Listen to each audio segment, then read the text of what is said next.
में 3 बजे तक का वोटिंग प्रतिशत आया सामने। यूपी में 3 बजे तक 46.78% वोटिंग दर्ज की गई है। संभल में अब तक सबसे ज्यादा वोटिंग हुई है। आगरा में सबसे कम वोटिंग हुई है। आगरा में 43.6767% मतदान हुआ है। आंवला में 46.75% मतदान दर्ज किया गया है। इसके साथ ही बदायूं में 45.44% मतदान दर्ज किया गया है। बरेली में 45.46% मतदान दर्ज हुआ है। एटा में 48.93% वोटिंग हुई है।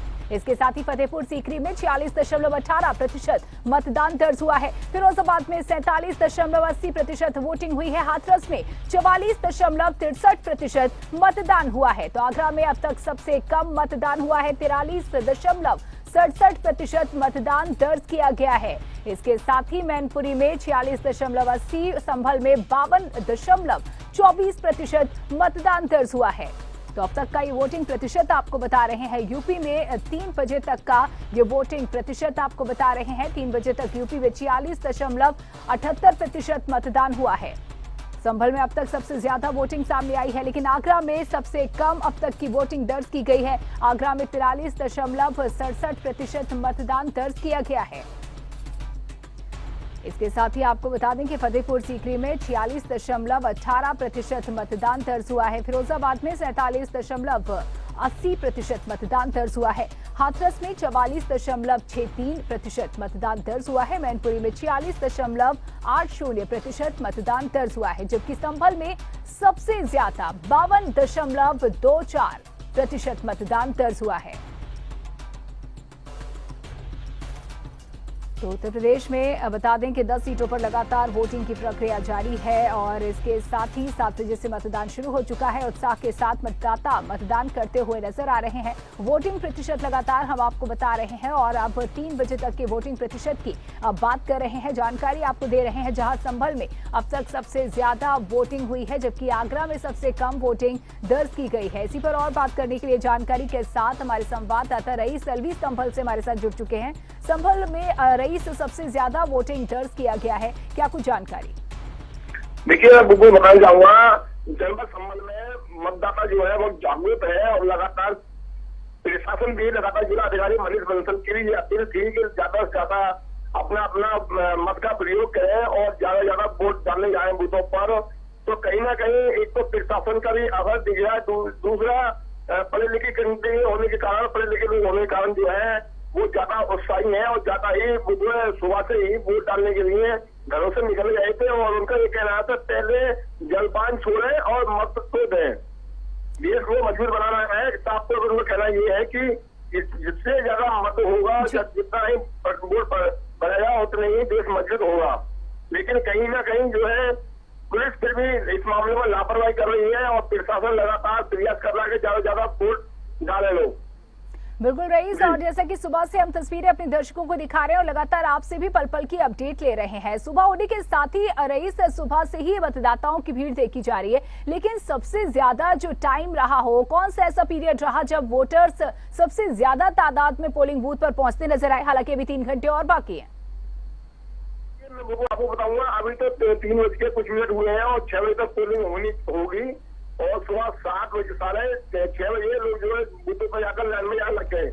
मेरे को देखिए, मैंने पल पल के अपडेट ली है और फील्ड में जेएमडी न्यूज की टीम जो है घूमी है लगातार। और उसके बाद ही हमने बड़े जो युवा है, जो व्यक्ति है जिनका पहले फर्स्ट में वोट आया है, वो बड़े उत्साह है और लोगों ने वोट भी डाला है। किसी ने विकास के नाम पे वोट दिया है, तो किसी ने शिक्षा के नाम पे वोट दिया है, तो किसी ने बेरोजगारी के नाम पे वोट दिया है।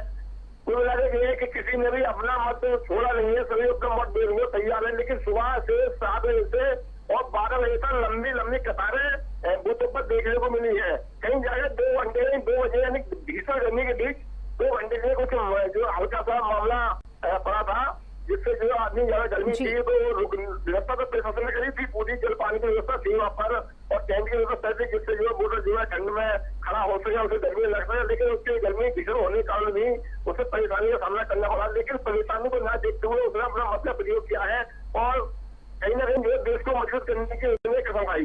जी बिल्कुल रईस, और सुबह होने के साथ ही हालांकि वोटर्स पहुंचना शुरू हो गए, लेकिन मौसम कहीं ना कहीं चुनौती लगातार बना हुआ है। दिन जरा सा चढ़ते ही भीषण गर्मी महसूस की जाती है। ऐसे में क्या उम्मीद की जाए कि अब जो समय बचा है, जो कि दिन के ढलने का समय है, क्या इस दौरान भी वोटर ज्यादा तादाद में पहुंच सकते हैं? क्योंकि शाम होने के साथ साथ कहीं ना कहीं टेम्परेचर भी गिरता है, मौसम बेहतर महसूस होता है। जी देखिए, बिल्कुल मैं बताना चाहूंगा, आप भी हम फील्ड में निकले हुए हैं तो हमने कई जगह बूथों का भी ले जाकर जो हमने एक ही चेक की है कई जगह, तो वहाँ पर भी कहीं अभी जो 3 बजे के कुछ मिनट हो रहे हैं वहाँ पर, तो अभी भी हमने कई जगह ऐसे देखा था कि लंबी लंबी कतारें, महिला है, बुजुर्ग लंबी लंबी कतारों में लगे हुए हैं। और कई जगह तो ये बताया गया कि जो बुजुर्ग है 80 साल से ऊपर के, वो भी लाइन में लग कर वोट दे रहे हैं अपना, उससे भी जो है अलग से व्यवस्था नहीं की गई है, लेकिन फिर भी वो वोट दे रहे हैं लाइन में लगकर। और ऐसे जगह हमने कई जगह देखा है जो कि भीषण गर्मी के बीच गर्मी को चुनौती देकर वो अपना मत का प्रयोग कर रहे हैं और अपना देश को मजबूत कर रहे हैं। बिल्कुल रईस, आपने इस बात का भी जिक्र किया कि जो बुजुर्ग हैं वो भी वोट डालने जा रहे हैं, लेकिन अतिरिक्त व्यवस्था देखने को नहीं मिली। किस तरीके की व्यवस्था रही? देखिए, अगर व्यवस्था की बात की जाए तो व्यवस्था तो जिलाधिकारी ने अच्छी करी थी, पेंडिंग वगैरह और पानी की व्यवस्था थी, लेकिन जो व्यवस्था करनी चाहिए, अधिक व्यवस्था करनी चाहिए 80 साल ऊपर बुजुर्गों के लिए, वो व्यवस्था उन्हें कहीं देखने को नहीं मिली। बिल्कुल, क्या इसका असर बुजुर्ग मतदाताओं पर भी देखने को मिला? कितनी तादाद में करीब माना जाए कि बुजुर्ग मतदाता पहुंचे, सामान्य या फिर कम तादाद देखी गई? देखिए, जो मतदाता है पहले प्रशासन ने जो है घर घर जाकर वोट डलवाए थे, 80 साल से ऊपर से 85 साल के लोग हैं और जो बुजुर्ग है उनके घर घर जाकर टीम को भेजा था जिलाधिकारी ने, लेकिन कहीं ना कहीं जो है उनकी लापरवाही कहीं ना कहीं दिखाई दी है और उसको लेकर जिलाधिकारी ने नाराजगी जताई है कि जो बुजुर्ग मतदाता आए हैं मत डालने के लिए उनके सुविधा ज्यादा करा और बोले कहीं ना कहीं जो जिसने लापरवाही की उनके खिलाफ कार्रवाई की जाएगी। बिल्कुल, बहुत शुक्रिया रईस जुड़ने के लिए, तमाम जानकारियों के लिए। तो बड़ी खबर आपको बता रहे हैं, उत्तर प्रदेश में अब तक का वोटिंग प्रतिशत 3 बजे तक का वोटिंग प्रतिशत सामने आया है, जहां आगरा में सबसे कम और संभल में सबसे ज्यादा